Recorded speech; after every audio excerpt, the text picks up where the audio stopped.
Okay, welcome to the pod. This is episode 2. We got probably one of my favorite guests joining us today, and it's going to be a lot of fun. We have a lot of things that we've done together, and so we can kind of go through that and get some real world experiences.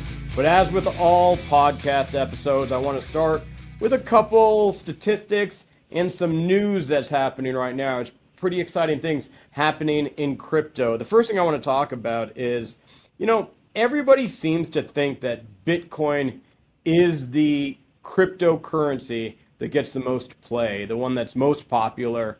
But I saw a statistic today that kind of made me start thinking, because it turns out that if you're just looking at the highest number of addresses that are actively send or receive coins, Bitcoin is not the highest performing crypto. Right now it's Tron or TRX, which is a cryptocurrency that was once a part of the Ethereum blockchain, and it's a protocol used for hosting Tether and other decentralized finance. And I think that's the insight I want you to take away from this. Crypto as a tool for DeFi or decentralized finance is probably the app that is going to go the furthest, quickest. So just an insight, a heads up of what's to come, and I think we're going to see a lot of that. The other thing that I wanted to kind of talk about is here in the US, when we talk about your average retail user using crypto, we're talking about people who have a Coinbase account. My guest today is going to talk about it and how he has traded crypto for a long time, long before Coinbase. But for your average retail user, they have Coinbase accounts. And I think that's very interesting. And I think one of the things that I take away from that is Coinbase represents, kind of 1/4 of the exchange that has the maximum number of users, which is Binance. And about half of Binance is crypto.com. So just to share with you, kind of in the world, it's Binance. And in the US, it's Coinbase and more crypto.com. However, it kind of illustrates how small crypto is as a function and as a kind of a store of value in the US compared to the rest of the world. And I think that's very fascinating. So with that, I want to get to kind of the market update. Just one piece of news today is the sovereign fund that Trump talked about last night, which has sent crypto back up to 93,000 and had a significant effect on Cardano's ADA and Solana's Sol. And I think that's a topic that a lot of people are talking about. The general thinking is it probably should only apply to Bitcoin, but I could see the benefit of the Trump administration kind of touting the idea of a fund for all of them. And it's definitely had a significant effect on price as crypto started, or Bitcoin started falling off a little bit, and it's already charged back towards $100,000. Okay, with that, I want to get to our guest. This one's exciting for me because not only is he kind of an expert in the world of crypto, but he also is a client, and we've now worked together for about 2.5 years. His name is Andrew Barnard. He is the head of Bitstop, which is probably one of the largest distributors and operators of Bitcoin ATMs around the country. He also owns, controls, develops the software that allows those types of transactions to function. And I think what you're going to see is Bitcoin ATMs becoming a lot more popular, a lot more user-friendly to mainstream users. And now we're going to get the history of how this came to be, how he got into the space. And with that, I want to welcome to the podcast, Andrew Barnard. Andrew, welcome to the pod. Thanks for having me, Kubs. Appreciate you being here. Just for the crowd, where do we find you today? I'm actually out of town in Dominican Republic on a little bit of a leisurely vacation away And a from the lot of people are going to day-to-day. find that very interesting. What is your tie to the Dominican Republic? Well, I actually have family here. My wife's side is from Dominican Republic, so we come down time from time just to see family, get a little bit of sun, and just get away from the day-to-day crypto world. But here I am on a podcast with you, so. Well, listen, it's exciting to have you here. But before we jump into the world of crypto, I wanted to give you an opportunity. The rumors have it that you and your wife have some big news. What's the news, and what can you tell the listeners? Well, we're working on we have our third kid on the way, and it's a girl, so super excited about that, and a little bit past the 50% status, threshold. So hopefully in May, June, we have another addition to the family. So super happy to to pull a little bit of an Elon Musk, except I'm a little bit more monogamous than he is. So I'm just about just the just recreation one side, but mom. not about the yeah. Just one mom. One mom's enough. Well, that is super exciting. But my real question is, were you just always going to go for the girl? Were you just going to keep trying until you got the girl?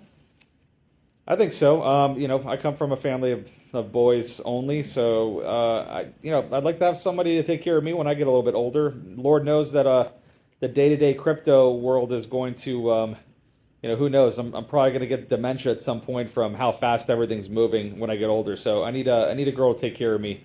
Somebody that's going to stick around and maybe not put me in an old home. So Well, it's a hope, man. I will, so long as you keep paying your bills, I will not be the person that puts you in that home. So listen, it's a nice segue into crypto. And one of the first things I always ask our guests is, what were you doing before, and how did you segue into this world? It's such a unique area, and yours is more unique than most. So what were you doing before, and how did you get where you are now? So, I've always been an entrepreneur at heart. My business partner and I, we tried a couple different ventures, some which were successful, some weren't. In the, I'm a millennial, so 2005-ish era when I was getting out of college, the hot thing at the time was social media websites. So everybody was starting a different social media website for anything like the next Facebook of this, the next Facebook of that. We did a venture in that space surrounded, kind of revolving around the theme of class notes and almost like Facebook plus, kind of like universities, but focus with a with a focus on like the actual like course material and trying to preserve a historical kind of archive of class notes, which I think would when compounding would be beneficial to future students coming in. So it was going well, but then 2008 hit and we had trouble raising money. It was a tough time, tough environment.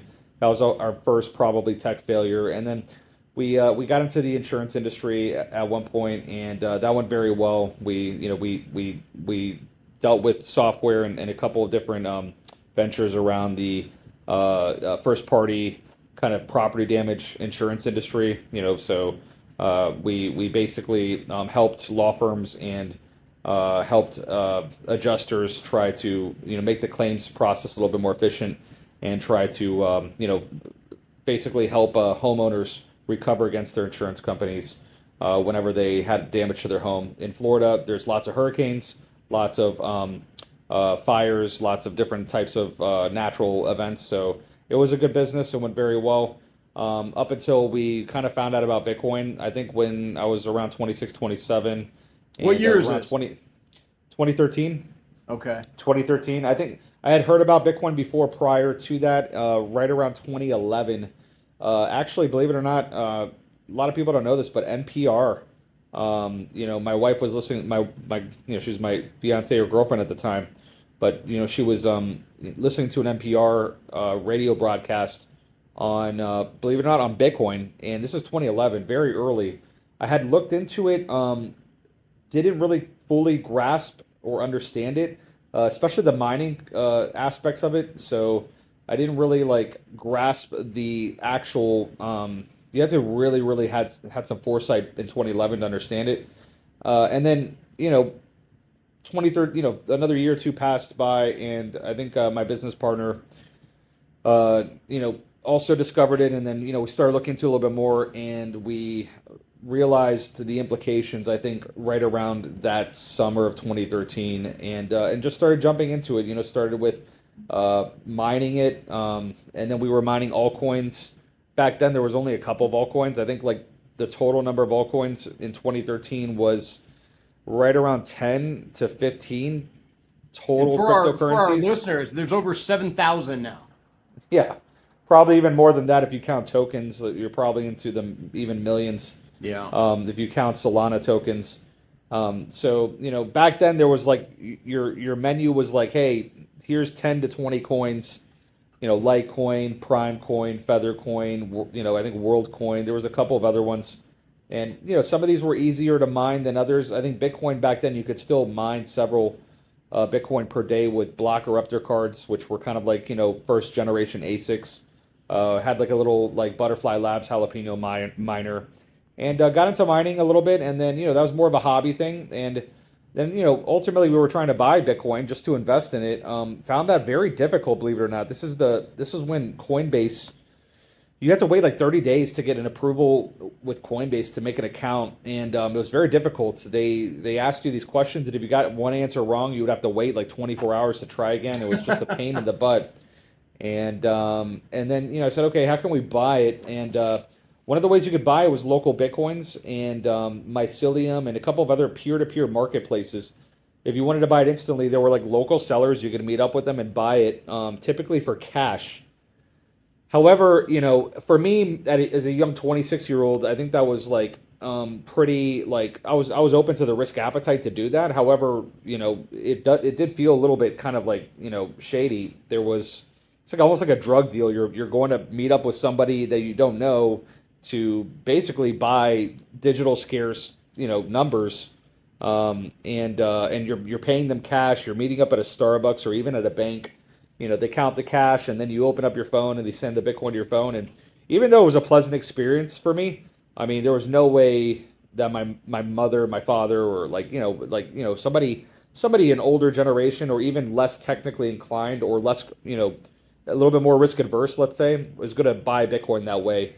And I didn't realize it at the time, but that was a problem that I was identifying in that moment.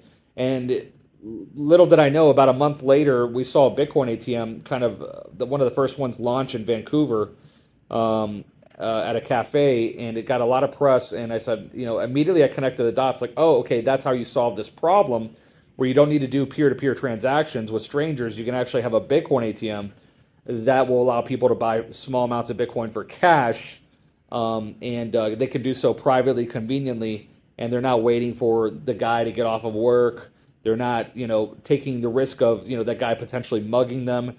It's a little bit more convenient. It's a little bit safer, and that to me was just, I connected the dots of problem, solution. The entrepreneur in me came out and said, oh, this would be great if we had a Bitcoin ATM to come to Miami. Well, listen, I want to go back a little bit. So first of all, you kind of mentioned it just now. Like, clearly you're an entrepreneur. And so I'm kind of curious, like, your dad's a lawyer, a prominent lawyer in Miami. How did you come out and not get pulled into some kind of mainstream job like banking or doctor or lawyer or something like that? Well, he's a well-known lawyer. I feel like he would have had an influence on you. Well, everybody in my family is a lawyer, and I actually went to law school too. It just, I guess, for me, it felt, it just didn't, it didn't rub me, I guess, the right way. For me, I didn't feel the calling was, for me to become an attorney. For me, I always wanted to go do something a little bit more, unknown, a little bit more dive into solving a bigger problem. And that's the itch that I just wanted to scratch. It's, I guess, my personality. So how did you kind of fund your life until you started making money? Well, we had some great businesses in the insurance realm. We did very well. And for a relatively young age, like, I was doing pretty well. And that's kind of, I think, how we cut our teeth. My business partner and I, and I was just in a unique, opportunity at, 26 years old, had a little bit of money, found Bitcoin relatively early, and I just knew, like, at one point, we went to the Bitcoin meetups really early in Miami. There wasn't a lot, so we started organizing them ourselves. Yeah. This was very, very early when there was like UFO truth seekers and libertarians going to these things, and yeah, it was a very, it was a very strange crowd. You'd go there, there'd be like 6 people. It was not a mainstream thing at all. And then I said, okay, let me see if I can attract more people. We held some of the Bitcoin meetups in the early days in Miami. along with some good friends, some of which are very, very well known today. I mean, maybe you've heard of, some guys like John Seth. Every once in a while, he'll pop up on a podcast. He's a very, very big OG in the Bitcoin space. But it allowed us to find other like-minded individuals, talk about Bitcoin, talk about the future. A lot of things happening today we would talk about 10, 11 years ago, like, oh, imagine if the United States were to one day use Bitcoin as a reserve currency, right? And Yeah. now you're hearing it a decade later, where you have serious talk and rumors about a Bitcoin strategic reserve. And I think just yesterday, the president is putting out tweets on a Bitcoin strategic reserve. So It's crazy. Let me ask you this. it's been a before long we journey. It's a long journey, and you guys kind of been through it. And we're gonna talk a lot about your ups and downs because I know you've been through them. But before we do, you keep talking about your business partner, and I don't know if he's like clandestine or you're just the face of the organization. Why don't we call him D Carrillo for his anonymity, or maybe we'll call it Doug C. And so, how did you meet him, and how did that all come to pass? We go back to high school, just good friends, and I think we complement each other's different talents. I think he's a little bit more product focused, creative, and I think that I'm a little bit more business development, sales minded. And I think that like that just we complement our strengths and weaknesses, and that's typically what makes a good partnership. Well, I'll tell you, man, you guys have been together for a long time through a lot of ups and downs. I think 99% of partnerships would have broken by now. That's typically how it is for anybody that's looking to go into business with a buddy or go 50-50 on a business. I don't recommend it. 99% of the time, it will never work out. All right, so give it to me. You tell me when you started your first Bitcoin ATM and where you are today. So we launched we in 2013 we found out about Bitcoin ATMs. We probably would have launched it that same year, but this was a time when I think Florida was a little aggressive against Bitcoin early on, believe it or not. There were some sting operations being done in South Florida on people that were selling Bitcoin. There's a case, a famous case in early Bitcoin history in Florida with Mitchell Espinosa that actually went through the appellate courts. I think it may even have gone to the Supreme Court or was on its way until it was resolved. There was a big concern over, is a peer-to-peer transaction money transmission? And I think that question and issue was resolved with a order by Governor DeSantis a few years back. I want to say 2020 or 2021, somewhere around that year. But up until that point, it was very just gray area. And so we took about a year and a half to talk to a bunch of attorneys and experts about whether or not a Bitcoin ATM would be something that falls under some sort of regulation.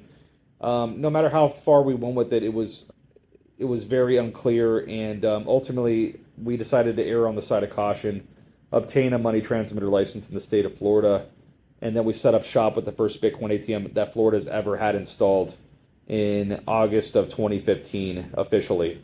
So we put one in Wynwood, which was kind of like the up and coming kind of, yeah. We put it right there at the Wynwood Cafe. It doesn't exist anymore. It actually is a restaurant now. I think it's like a Japanese restaurant, but it's actually right across from the lab, which is like a co-working space. It was right there across from the lab. And today Wynwood, you think of Wynwood, if anybody's been, you go to it today, it looks completely different than when it was 10 years ago. It was when was a little bit rougher, I would say up and coming, like just in the beginning of like a gentrification, like kind of like, tech. This is pre-coronavirus, So, Miami back 10 years ago was a different landscape. There was no tech investment. There were no like VC companies. There were no, it was real estate, Medicare, Medicare fraud, insurance, whatever you want to call it, and hospitality. That was Miami's, kind of more or less economy. But when coronavirus hit, the tech VC bros came down. The mayor of Miami started cheerleading crypto, and everybody started flocking in from the coastal cities. And now Miami in the last 3 4 years is just like completely unrecognizable. The amount of money that's come into Miami, it's just unreal. So, started tangent off, but the first Bitcoin ATM we put in 2015 August, and we did so. We took about a year and a half to get the license, teach the OFR about Bitcoin, and it was quite the journey to get it up and running. So yeah. Did you start making money right away, or was it something that was used like a couple times a year? It was like day two, like people started coming to it. No marketing. It was honestly a little unbelievable. You just kind of don't really understand like product market fit till you understand it. As they say, as an entrepreneur, there's no there's no guessing when you hit product market fit. Like you either know it or you don't, and you'll be able to understand it immediately because the market is like signaling you with revenue immediately. I imagine it was harder to buy back then. So let's say I wanted to come buy $1,000 of Bitcoin back in 2015. I put $1,000 into your machine. How much Bitcoin do I actually own after fees and everything else? Well, back then, I think we were charging. God, I can't remember, but it was relatively less than today, because there wasn't as much cost, like with regulatory, Sure. regulation and banking costs. I think once the cash pickup costs and regulation started to increase and banking fees started increasing, all those increased pressures and costs and overhead. Now fees in the Bitcoin ATM space have actually gone up probably 2x where they were 5 6 7 years ago. But back then I think it was a little bit more reasonable. You didn't have a lot of the overhead that we have today. And in 2015, if you put $1,000 in the machine, you probably ended up somewhere close to 10 Bitcoin.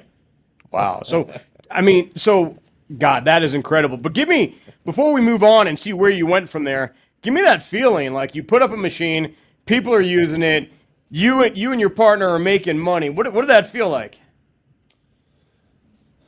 Um, Looking back on it now, it's cool to have been part of that story, right? Like you're in Miami, and Miami's my home city. So I really just felt compelled to be part of Miami's Bitcoin story.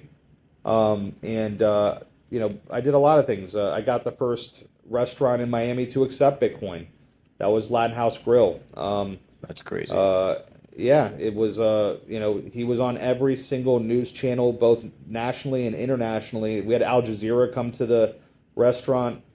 The guy made hundreds of Bitcoin just accepting Bitcoin for burgers, Jesus.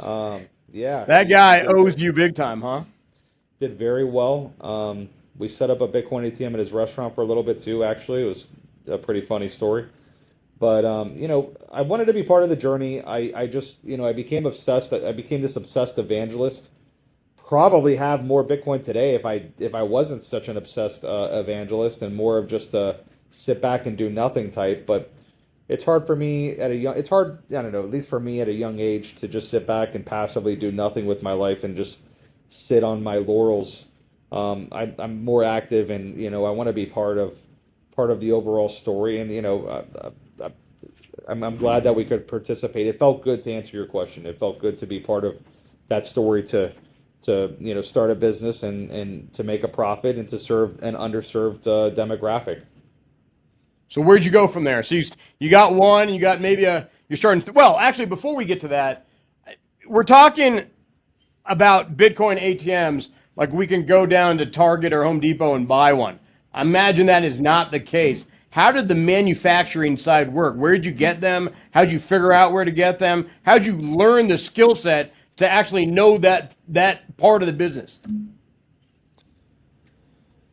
So there were a few manufacturers of ATMs that there was a couple of different companies that were manufacturing, and there were some companies that were focusing on software.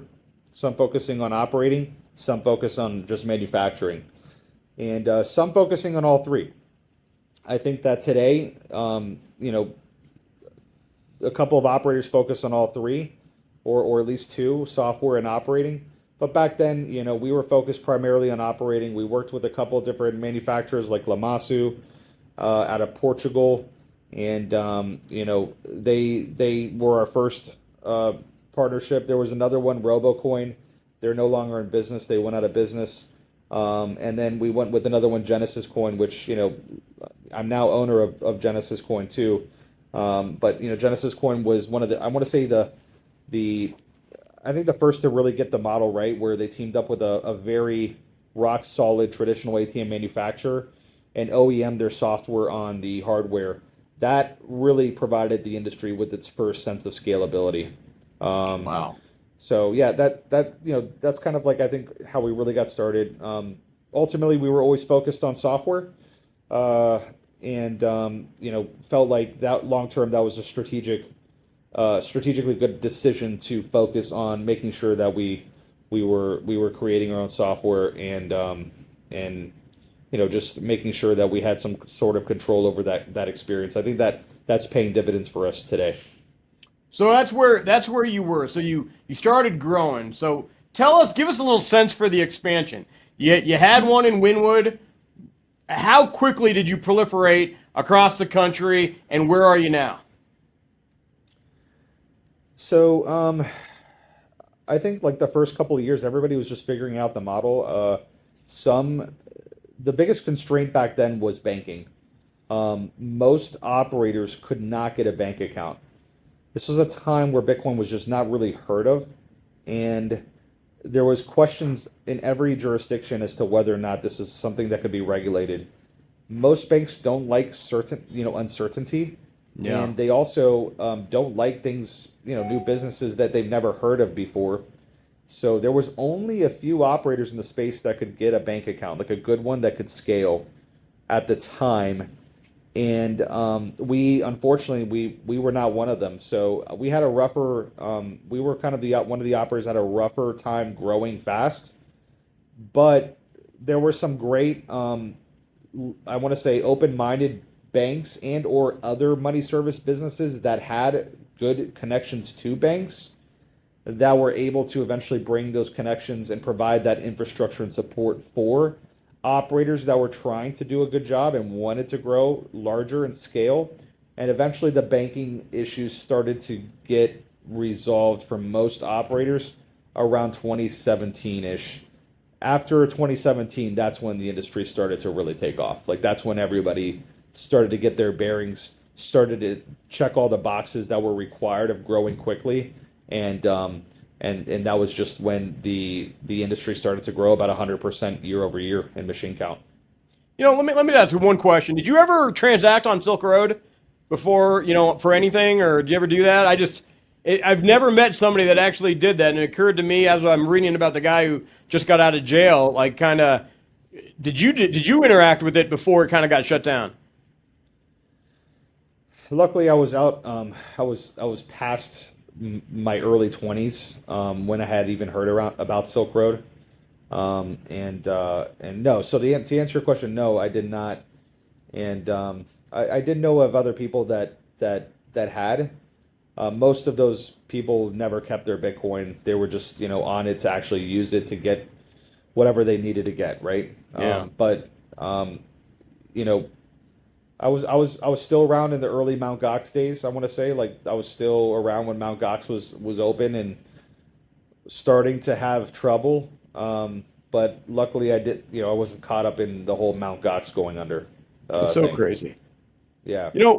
One of the other things that when you talk about the banking troubles that you had, or like the industry had around that time, it kind of is reminiscent. Here in Colorado, we talk about the marijuana industry, and like they couldn't bank, so it was really hard to open a place, take a sale, and then have nothing to do with the money. Did you guys ever see that as marijuana became more successful in growing, that Bitcoin could follow the same kind of path to get banks to open up to them or find alternative banks to be able to kind of house their cash? Um, so, you know, I think that to, I think now is when we're like at that final inning of banking. I think that it's now a pretty well known fact. It's not even conspiracy anymore that there was a legitimate like Operation Choke Point happening. The last decade. Yeah. We're seeing a lot of stuff come out of the FDIC in the Obama years, and there has been a legitimate full press full court press attempt to debank and or harass let's call it risky or quasi new business models, whether that be marijuana, which is still federally illegal, but even cryptocurrency businesses which are not federally illegal, at least ones, most of them aren't. Some could be potentially violating laws, but Bitcoin in of itself is not inherently federally illegal. But there has been so much so much of a ripple effect that it's still going to take probably a few years for banks to just kind of relax a little bit, and the compliance, let's call it like this compliance industry, which has billions of dollars built into it, for that to kind of unwind a little bit, right? Like, so even though, let's say, attitudes on banking, in general are going to relax a little bit now, probably in this Trump era, we still have like a massive multi-billion-dollar like industry that revolves around compliance, and then you have just like it takes a while for that butterfly effect to happen, for those ripple effects to take over. So we're gonna probably start to see some of that relaxation and reform, and also the bureaucracy hopefully kind of come to a little bit more rational, rubber meets the road process of working with businesses and not necessarily against them, right? Like, so it's a long subject, but in the early days, in order to get bank accounts, businesses had to step up. Like, Bitcoin ATM operators had to step up, explain their business model articulately, and try to convince the bank and persuade the bank to bank them and take a chance on them. And to some banks' credits, there were some community banks, some smaller banks that took a risk, and I'm thankful for some of those banks that were out there, and I'm continually thankful for the ones that are still around.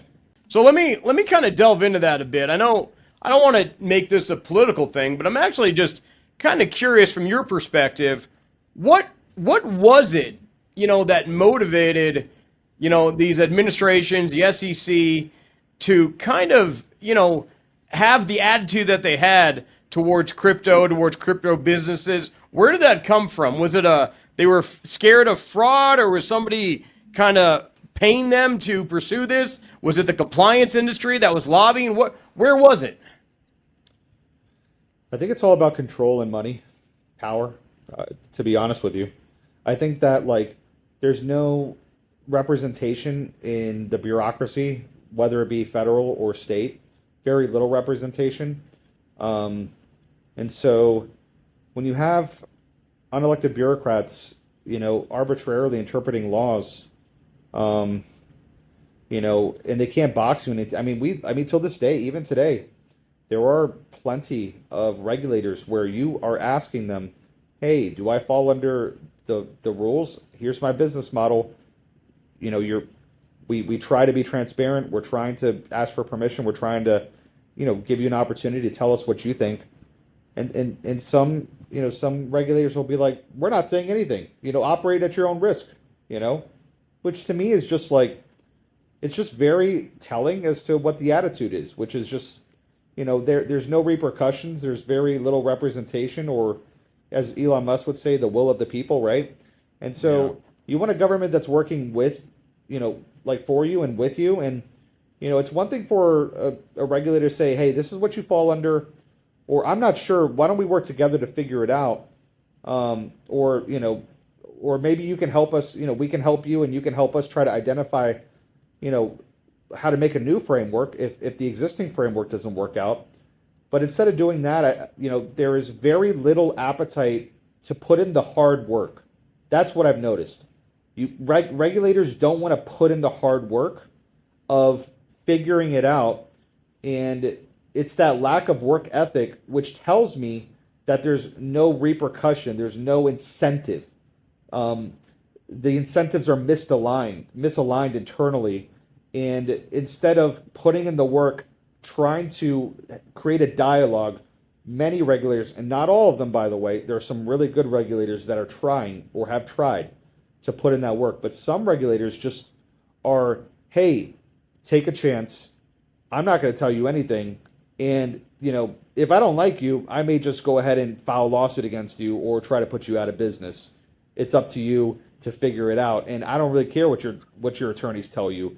At the end of the day, we're going to do what we want to do, and we're not sure what we want to do yet. And that's a very, very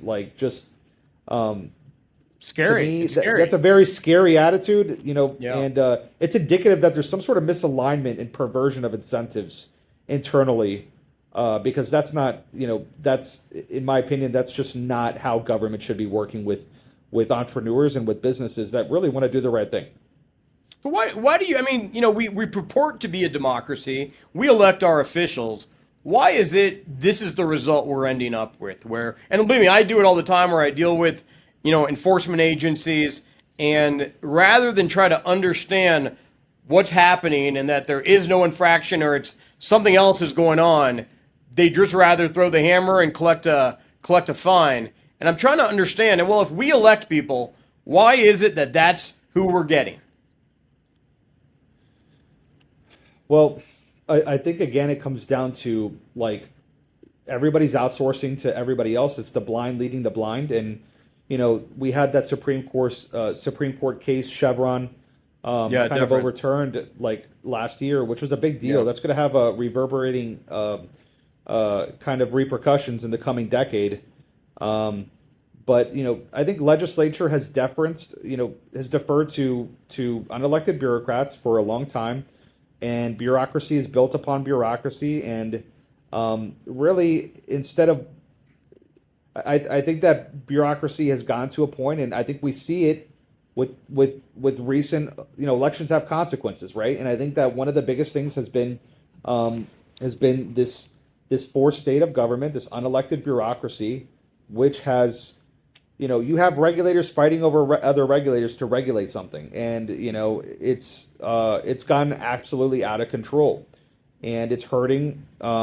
It's just hurting entrepreneurs. It's hurting businesses, and many businesses want to do the right thing, but there's so much red tape. Eventually, you turn into Europe when there's too much red tape. Well, let's cut the other way. So then, we see all these examples of people that have been defrauded. I got a call from a woman who thought she was trading crypto for years, and it was just a fake website, and they took $1.2 million from her. So how do you kind of find a balance? Because what kind of frustrates me is that we're on this side or that side when most people in this country are right down the middle, right? And so how do we get it to the point where it's not sides, it's just business, good business, and where there's a need for protection, the government can take a role? Well, it's a complicated question. I think it requires, in and of itself, its own podcast episode, right? Well, we have an episode for that. Yeah. I'm sure you'll have to do a separate one just for that, Cubs. But I think that look, sensible regulation, I think, is okay, right? And I think that ultimately it's important that when there's something new, especially when there's new businesses or new business models that regulators haven't seen before, that there's a slower approach to regulate, that there's a grace period to kind of, or sandbox period to allow entrepreneurs to figure it out as they go, especially with something as new as Bitcoin. Every decade or once every generation, there's something new, that changes everything, and I think that you know, like if somebody's if the public's being defrauded, there are other avenues that are going to penalize the business. That business may get civilly sued out of Yeah. existence if they don't get their house in order. Yeah. And there's other market like pressure relief valves other than government having to protect everybody from everything all the time. Yeah. Um, I think that there's a certain sense of personal responsibility that has disappeared over the last couple of decades that is going to become thematic in the next decade, which is, wow, my government can't protect me from everything. Yeah. And usually the antidote or the solution is worse than the problem Yeah. when it comes to government solutions. So, I think that sometimes the government just needs to let things play out a little bit. In my opinion, this is my personal opinion, and I think that there's other avenues in which the market will protect itself and reward businesses that want to do the right thing and run a clean shop and try to run the best business that they can. And the market will also penalize businesses that don't and Yeah. want to take shortcuts and or take a shorter term approach to the market. So I believe that the market can kind of sometimes solve some of its own problems and we don't need a regulation or a rule every time that there's a problem. Like if my coffee is too hot, I need a regulator to make sure somebody tells me that my coffee might be hot before I drink it, right? So You know what's funny is, a couple of years back, I had the opportunity to represent an amazing crypto company run by two of the smartest crypto guys I've ever met, and they actually took their business to the British Virgin Islands sandbox program, which just kind of aggravated the crap out of me because we have brilliant guys building a great company, and they had to leave the country to be able to open and launch their program in a sandbox testing environment. So I think your answer is, you know, right on the head. Like if we had a testing environment that allowed and encouraged innovation, I think we would have a lot more great companies like Bitstop, like Genesis Coin, and the like. Well, listen, let me come back to your company. How many machines do you touch right now? I know you do so much with different machines, Bitcoin ATMs around the country. How many Bitcoin ATMs do you touch in software, in operation, in ownership, or however you want to phrase it? yeah, so today somewhere in the vicinity of roughly um, let's almost 8,000 machines. I think when we That's were amazing. at our peak, we touched roughly around 14,000. We were powering close to 40-50% of the entire market, depending on how you measure it. If by machine count, maybe like 40%, but transactional volume, I think I was close to at one point. Collectively, we were processing well over a billion plus per year, or at least powering machines that processed over $1 billion per year in Bitcoin. And I think at lifetime we've sold, or not us, but our operators in both platforms that we run, Bitstop and Genesis Coin. I think lifetime have powered Bitcoin ATMs and that have processed over 750,000 BTC. So, I would say, 1% to 2% of the entire like supply of Bitcoin we've processed that lifetime volume. So, we were a big story of we've been a big story of the Bitcoin ATM space. Our platforms allowed the top Bitcoin ATM operators to grow to what they grew into today. Some of them are still on the platform today. Some of them are not. Have either created their own software or purchased our competitors. I would say that the Bitcoin ATM industry is now consolidating, and we're kind of like in I want to say past the fifth inning on our industry. So like it's starting to become more of a commoditized industry, You know, somewhat. you alluded to it earlier. There's different kinds of companies in different industries. Knowing you and having seen your operation, I would put you in the best practices type business. How do you take steps to ensure that somebody isn't swindled into depositing Bitcoin that goes to some faction in Myanmar? Like how do you make sure that doesn't happen? Because I know that you take a lot of pride in protecting the people that use your machines. So just to back up, like when when the industry started, when a new industry starts in general, no one really knows like if it's going to be a big industry or if Yeah. it's going to be a small industry. Nobody knew the Bitcoin ATM industry was going to get to like billions of dollars per year. Like that was incomprehensible in the early days of our industry, I feel like. Um, so when you're designing and you're building a business in a space and you have no vision of how big it's going to get and what type of problems are going to happen later on.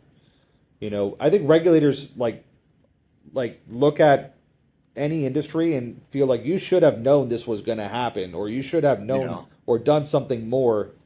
And in the Bitcoin ATM space, things move so rapidly, just in Bitcoin and cryptocurrency in general, that it when you're building on software on hardware, it takes like a year to build and adapt towards like trending new things that are happening in the space. Like we are Sure. not pure software; we're software plus hardware.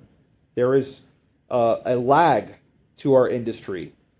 We are not like an exchange where an exchange adds the next coin within The next day. 6 hours. Like Yeah. if Trump meme token becomes really popular, exchanges have it listed within literally like 2 hours later. Um, it may take the Bitcoin ATM industry like 2 years to list Trump meme coin. Like that, like we're lagging in terms of hardware plus software. It's a very different industry. So I think That's that really fascinating, regulators, by the way. I don't think people think about that. I think regulators like liken us to Bitcoin exchanges and that we should be up to par with the same speed, and we're really not. It's very difficult to build great software on various different types of hardware and get it working properly and consistently, and making it so that way a variety of different people with different technology understanding can use it. It's a very, very hard thing. So it's actually pretty relevant to the earlier story, Cubs.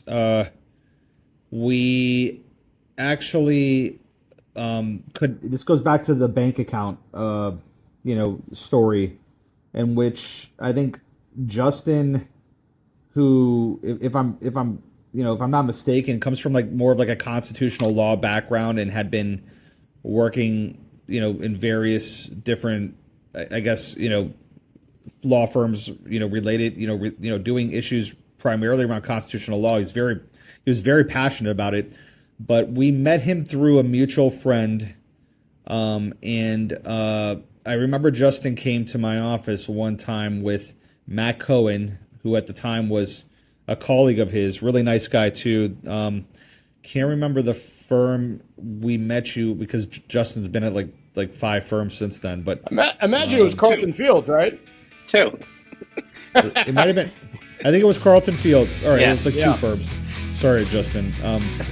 But I think he came with Matt Cohen in our office, and he's like, basically, more or less like, hey, how can we work together? How can I earn your business? More or less, like in a distillation of a conversation. That's probably how it was. And I just said, you give me a bank account, you have my business, plain simple. And to his credit, I think we had a bank account a week later, maybe 2 weeks later. And that was my first bank account that we ever had. And that was what allowed us to scale our business for the first time. Justin, what was your view of that interaction?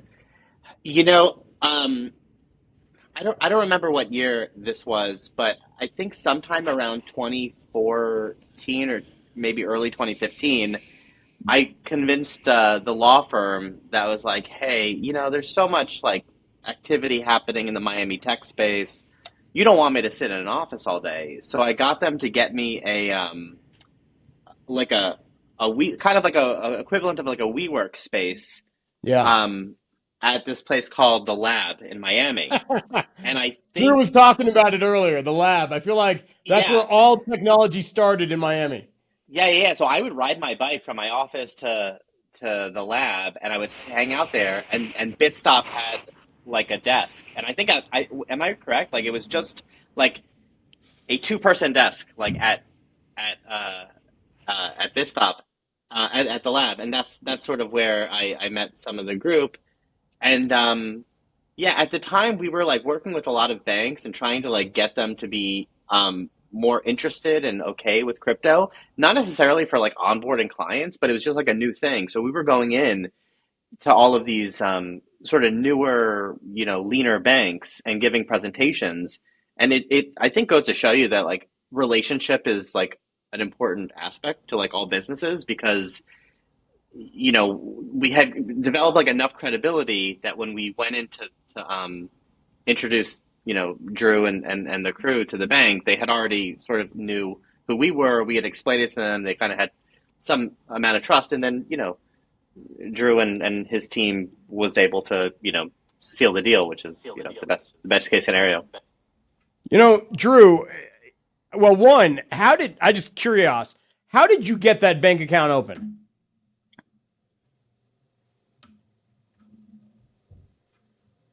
I think You're muted. You're on mute. Yeah, there you go. Can you hear me now? Yeah. Okay, so Justin made a great introduction to a bank that I believe might have been a client of Carlton Fields at one point. Um, and we were able to actually have a sit down. I think we always would have, you know, I think we were in a great position at that time in our business to show growth. I think we were in a great position to show that we had good character, that we were doing our best to adhere to, a stand up shop. And what we really just needed was time of day, right? We needed the ability to sit down and talk to human beings without just having the door shut on us. And I think some banks we're just not in any position at all to even have a conversation.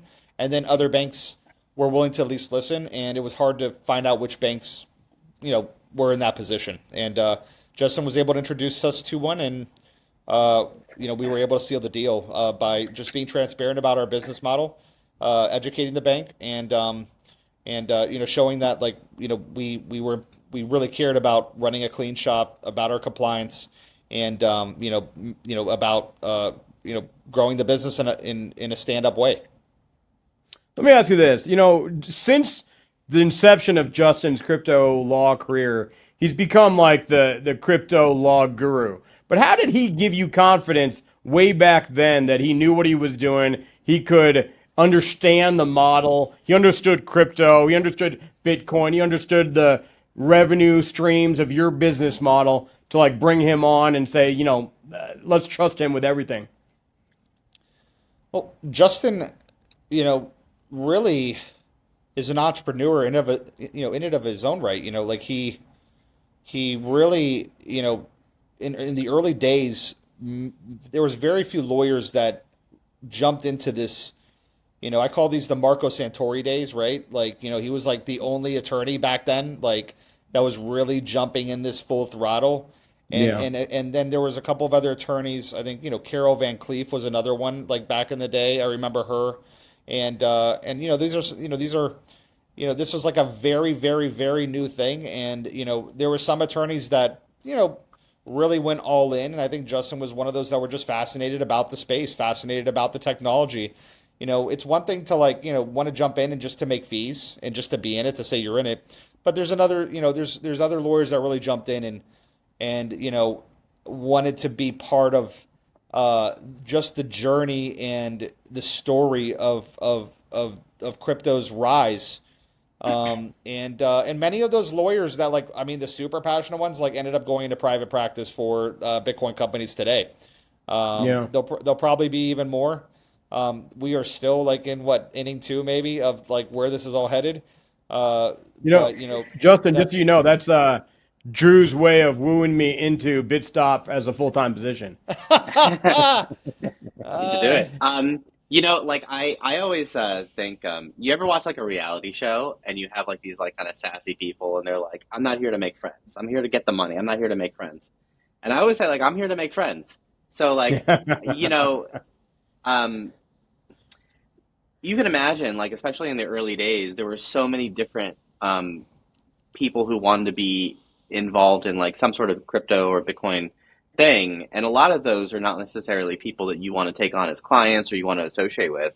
But I mean, I do have a recollection of like, I think Drew and his partner Doug came over my house like really early on. I remember hanging out with them at my house. And I remember thinking, like, this is cool. Like, this feels right. Like, everyone seems to be on the same wavelength and we have similar goals. And I think it was like, maybe at that meeting that I like promised them, I was like, yeah, I'm gonna get I'm gonna get you that bank account. And then I was like, oh shit, okay, let me make some phone calls. I might have overpromised, but like luckily, like we got it. We received a good reception. One of the things that, I keep seeing is we get a lot of calls from, crypto blockchain, whatever related companies. And we have to kind of look and say, are they going somewhere that like it's worth our investment? Because we're not going to make money in the early times because they don't have any. And so we're going to kind of help guide them until they become a functioning business. So what gave you confidence that Drew and Doug were heading that direction?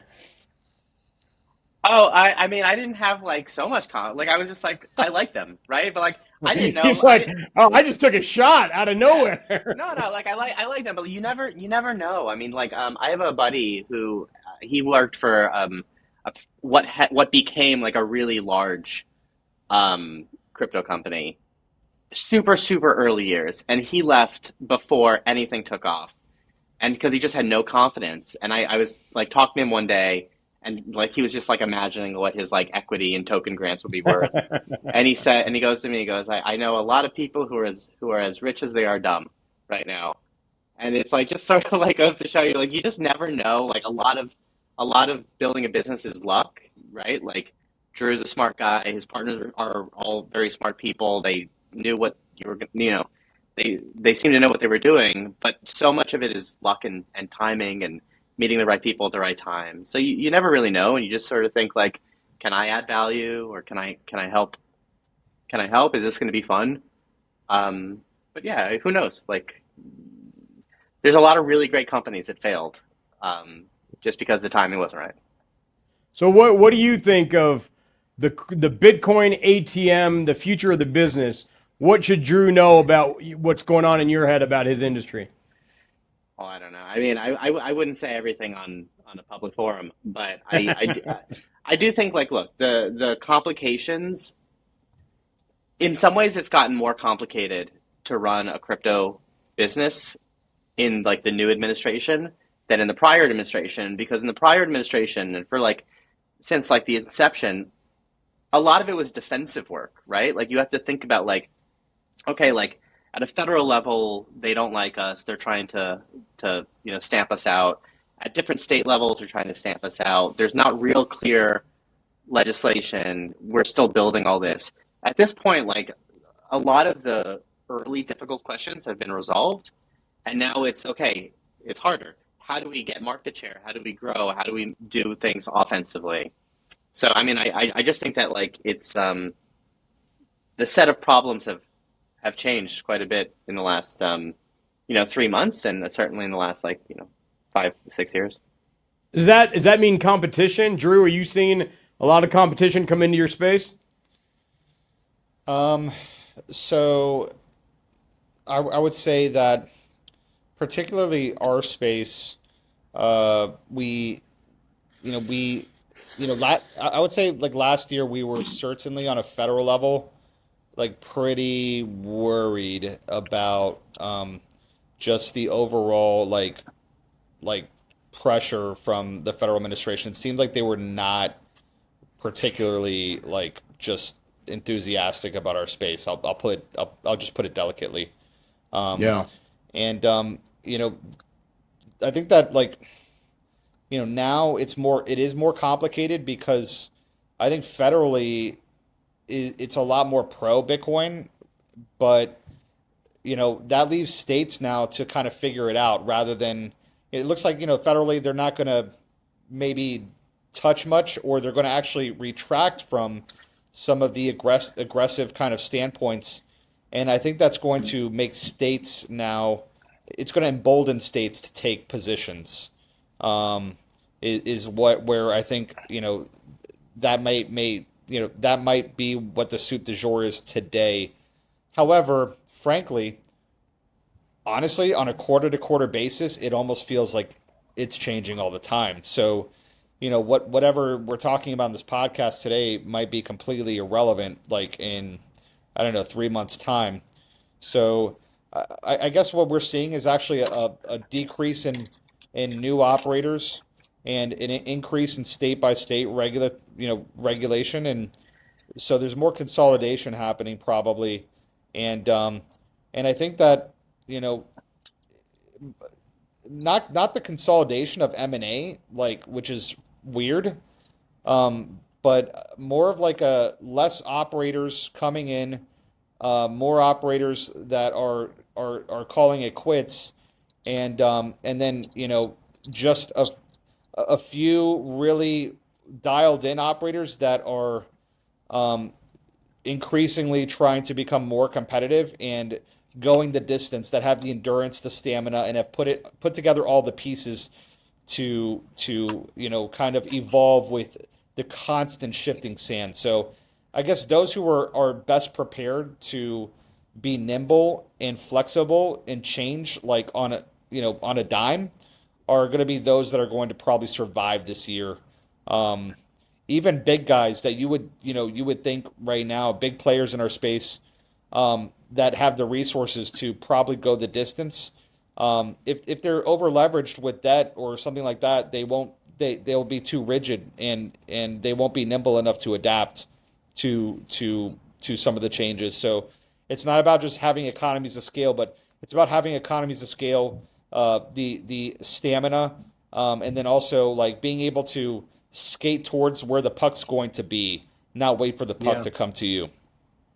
I love the sports analogies. You know, Oh, I go have ahead. something to add. So, what's interesting is there was a time where a company like Coinbase or Crypto.com and a company like Bitstop were all kind of considered to be doing the same sort of thing, which is like you're selling Bitcoin or crypto, like from your own supply to a customer, and the regulation sort of didn't differentiate. And what I've found in the last, like, I don't know, 3 4 years is that like there's been quite a number of like bespoke kiosk regulations, right? That are starting to separate, well, what is it to have a physical presence in a state that sells Bitcoin to just operating a mobile platform. And you're also starting to see like a complete disconnect from like the ATMs and kiosks, and the unique considerations for that industry at the national level when you're considering like market structure bills, right? So you have like a kind of a group of people out there who really, really want to have a national sort of money transmitter license uh, type of scheme. And that works pretty well if you're operating in all 50 states. But one of the unique things about a kiosk, right, is it's sort of like a check cashing store or a gold dealer or something, right? It could have a very, very localized presence. And there's some benefit to having local companies operating locally, being regulated by the local government. And one of the concerns I have long term is, are we missing out on sort of the need for local regulation and the need to like um, foster, right, local companies operating regionally, because we're trying to create these like broad market structure bills that are meant to, regulate companies operating throughout the country and elsewhere. So that's something that I don't think is, I've never seen like really talked about or discussed, but the conversation at like the national and even most of the state levels are completely separated from like the physical ATM folks versus the mobile platforms and exchanges. Wow. So when you say local, do you think below state level? You're talking about county No, no, wise, sta I city mean, I wise? mean, I mean, I mean, state. I mean, state. You mean state. So Yeah. okay. So do you think that's where the focus is going to go Well, now? here's the question: is that there's I think a lot of folks out there who would say um, there shouldn't be a reason to have 50 state licenses. You should be able to get one federal license, and I think that works for a lot of people in a lot of different industries. But let's say you are a local ATM operator and you have one ATM in Iowa. All of a sudden, do you need to go and register for a national federal license to operate that Yeah. one in Iowa? Like, extending the analogy further, does every check cashing store need a federal license? So you end Yeah. up, it's sort of like it's exactly like the like a federalist debate, right? Like, what do we want? Do we want to be regulated state by state, so each one can come up with their own protections, or do we want a federally managed uh, licensing scheme that is maybe more politically motivated? Yeah, and Well, I think some go ahead. states look towards other states like also so you have like some states are working together with other states and you have some states Hmm. that look to see what X state did like oh this is what Cali did or this is what Texas did or whatever this is what I wouldn't say this is what New York did because I think most states don't want to do that but that being said ultimately I do think that the state to state regulatory kind of complexity is hard to navigate as a software provider with hardware, right? Okay, these ATMs over here have to do X and comply with X, but these ATMs over here have to, do X and comply with these laws. And you're building, you're building software which it doesn't understand state boundaries, so you have to like, you have to code things on like an on where the ATMs are at, and each receipt has to say something different. So it's starting to get more infinitely complex because I think some states are feeling the pressure to do something in anything, um, and some states are not doing anything at all, and then other states are waiting to see and want to do something, but are taking a more rational approach. So it's extremely complicated and complex, and that is what is I think causing you know anybody that is not like nimble and flexible enough to keep up with those level of changes won't be in this business much longer because it's overwhelming for even some of the best players are feeling overwhelmed and it's a little bit I think that it's so early still, like that we don't understand really what's going to happen with kiosks and self-service industry in cryptocurrency.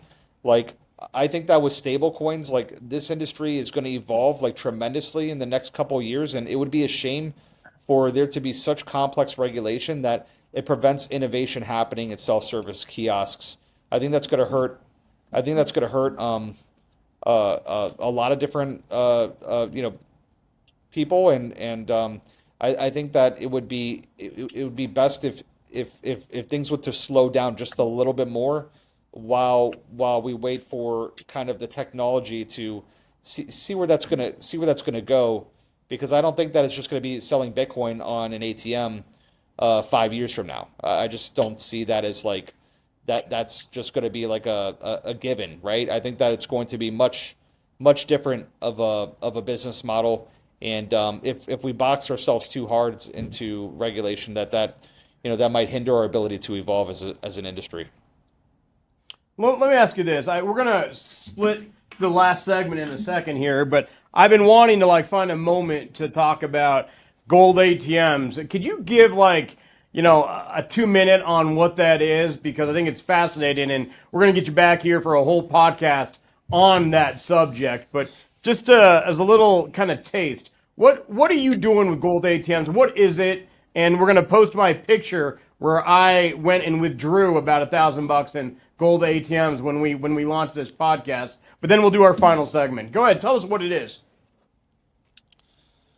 So gold ATMs are a new concept that we came up with in response to a particular product that we saw in the market. I think with the rise of gold over the last couple of years, I think that people's appetite for gold is starting to increase. And with the uncertainty, like in markets overall, like, gold is now hitting all-time highs. And I think that, the higher that gold goes, like the higher the entry barriers are to buy 1 ounce of gold, which is typical in the United States market, which is buying a whole ounce or a half ounce.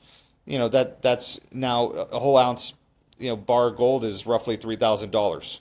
So most people can't afford a $3,000 bar of gold, and Right. fractional gold is starting to, is starting to become a large market, like, less than 1 ounce like gold products. And I think that, for the average consumer finding, like, how do I buy $50 of gold? How do I buy $100 of gold? How do I buy $20 of gold or whatever it may be? I think that, like, it's a very, very underserved market. And when you see Costco selling $200 million plus of gold every quarter, almost $1 billion a year, and they have to limit customers to two uh, per person. It's, the demand and appetite's insatiable. I can only imagine what the demand is if you could serve people smaller amounts of gold. So we created this ATM in response to a particular product, particular gold backs, which are these flexible, durable, pure gold bills that look and feel kind of like, like, let's say, cash, right? There's multiple denominations, they're interchangeable, and so they fit within the mental framework of people, like average people. Like, I don't particularly, I'm not fond of like gold bars or gold coins because they're like shiny rocks to me. I don't really, it doesn't, I don't know what mint is the right mint. I just can't really grasp that mentally. But, if I have two different, if I have multiple denominations, right, and I can say, hey, this is worth $5 of gold right now, and I can exchange it for one that has a five on it, and that's worth $10. It's kind of like, I think, fits the framework of the average person. It's also a lot more utility. You can count them. You can pay for things. There's thousands of businesses that accept these gold backs now. And so what That's I see crazy. is um, I see basically, I see a product that is compelling. It's 10x better than than wholesale gold. To me, these gold backs are like, let's say, like refined version of wholesale gold. This is like the gasoline of gold, as opposed to the crude oil of gold. Like, bars, shot gold, nuggets, that's crude gold, wholesale gold. And, I think that when you refine it into something useful, like a gold back, you can pay for things with it now. You can count it. You can put it into a birthday card. And even somebody at the age of 5 years old can understand it because it looks like money. It looks like $100 bill, right? I think that's, to me, infinitely more utility. And then if you can put those in a vault and you can peg them against a cryptocurrency token, like a gold token, which I think, real world assets are just like in their 2013, 2012 Bitcoin year moment right now. We're about to see tons of real world assets come online via tokenization. I think that gold is going to take a page out of Bitcoin's book long term, and I think it's going to get a refresher. And I think that, gold is going to, I think gold's going to make the jump from the physical world to the cyber world, and try to, compete with Bitcoin, and also going to try to compete with physical cash, via, like, gold bills. So we created these ATMs that could dispense these gold bills. You can buy now as little as $20 of gold or $10 of gold via Where cash are or they located? debit Where card. where do you have them? I bought mine in Utah. Where else are they? We have them in Utah. We have them in Nevada. We have a few in Florida, at the Sawgrass Mall. I think we have two in Florida. It's still Wow. early, and maybe we're gonna have a lot more. Time will tell. But it's been interesting seeing the response from the market so far. So we're excited about it. It's not an easy thing to do, but, these are early days, and we've only had them up for about a year in testing for right now. So, And yeah. anybody thinking about doing it? I think I bought mine a couple of years ago. I put about $1,000 in. I think I have like $1,300 now in gold. So I'm going up. And so, Justin, do you own any gold? Yeah, I mean, what he's saying is it's like an innovative like advancement, but like my uncle has been sending me since basically I was born, silver and gold coins, Wow. right? So they're denominated by like, whatever 0.1 ounce or what have you. But, the idea of like holding on to gold and being able to like um, collect them or to have them in a form that looks like other types of monetary instruments, I think it's people have been doing this for thousands and thousands and thousands of years, and this is just the latest iteration of it, and it's cool. I mean, it'd be cool if either like friends of mine started sending me gold in the mail, or I could find one of these in We will a we will mall we a will mall in post your California. Yeah, we'll post your home address on the yeah, show, so yeah. maybe that'll happen. Well, listen, let's move into the final segment, Drew. This is for you and Justin. You are peanut gallery, if depending on how Drew answers these questions. Just a quick answers to some questions, just to learn more about you, your career. This is kind of geared at young entrepreneurs who want to follow in Andrew Barnard's footsteps, kind of how you see the world. So the first question is, you could do it all over again. Would you pursue this BTM route? Is Bitcoin ATMs, where you should be, and you made every decision right? Um, I would say that, the best superpower that entrepreneurs have is naivety and not knowing what's to come. Um, so to answer your question honestly, if I at the beginning of starting out in any business, right? If I knew well in advance, 5, 10 years, what was awaiting for me, um, without knowing the outcome, just the journey, right? Uh, Probably would not do anything, to be quite frank. It's filled with so many ups and so many downs, and it's extremely difficult. 99% of I don't I don't have the stat, but it's like the majority of businesses just fail. Yeah. Like the odds are stacked against you from day one, but not to mention the fact that the sacrifices you're going to make for like you know, every most of your friends are going to say you're stupid or actually most people will be rooting against you the entire time unless you're successful, then they'll say that they were always with you.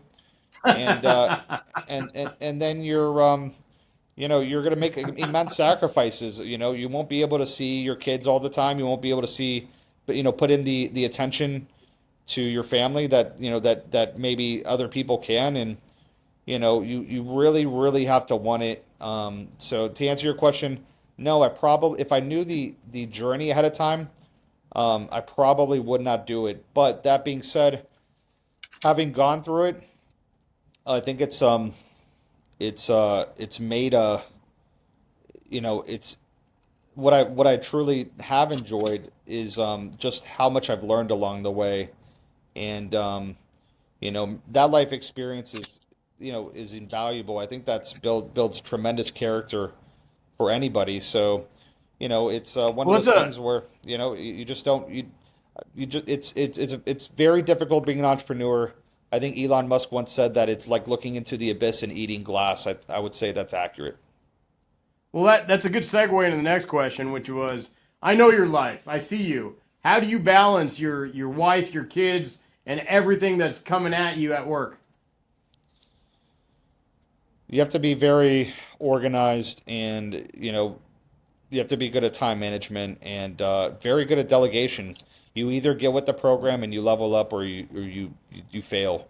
So as you're building a business, you need to be able to delegate. You need to be able to rely on people. It's more about building the team than it is the actual working on the business itself, and making sure you're surrounded by talented people. And if you're on the right track, generally you attract talent, and you know, I spend more time these days making sure I'm working with great people and great talent than I do working in the microchasms of the business. How do you like, if you had one wish that would come into effect tomorrow, what would it be? Well, honestly, a lot of the wishes that I thought never would come true might come true this year with this new administration. I don't know. Um, I'll be honest with you. There are some, maybe We you're might, we just, might, we might have to cut that one out. yeah, you might have to cut that one out, Cubs. But I think that you know what I what I want a better world for younger generations. I want a better world for my kids to grow up in. And the state of nature is not one in which everything is planned out. The state of nature is not stable at all. The state of nature is chaos and volatility. And I know right now it seems like everything's uncertain, especially with kind of like, new administration and new markets. But I think that presents tremendous opportunity to young people again, which is why you can see approval ratings for this administration are the highest they've ever been for young people, like 18 to 30 years old. Because prior to this administration, everything was planned out, everything was regulated, everything was like, business as usual. And the only thing that allows for opportunities is surprise. And the only way you can have surprise is if you have you have the ability for entrepreneurs to try something new, and you give them the incentive to do so. So I hope that continues. I hope that like we just don't regulate everything and try to control everything all the time. Like I hope that there's a certain level of just like, yo, let's just let people do some cool things as long as they don't hurt anybody or try not to hurt anybody, and they're gonna get it wrong. But like, let's try to let the market try to figure these new technologies out, and not regulate ourselves to death. I would hate to see that, because that provides, that's going to provide very little opportunity for the next generation. And if they don't have much to do, I'm going to be worried about our generation as we get older. No, I just want to make sure I got that on the record. I asked him if he could have one wish in life. His answer was Donald Trump. So I just want to make sure I got that one. Listen, last question. Well, second to last question. What is your favorite moment every day?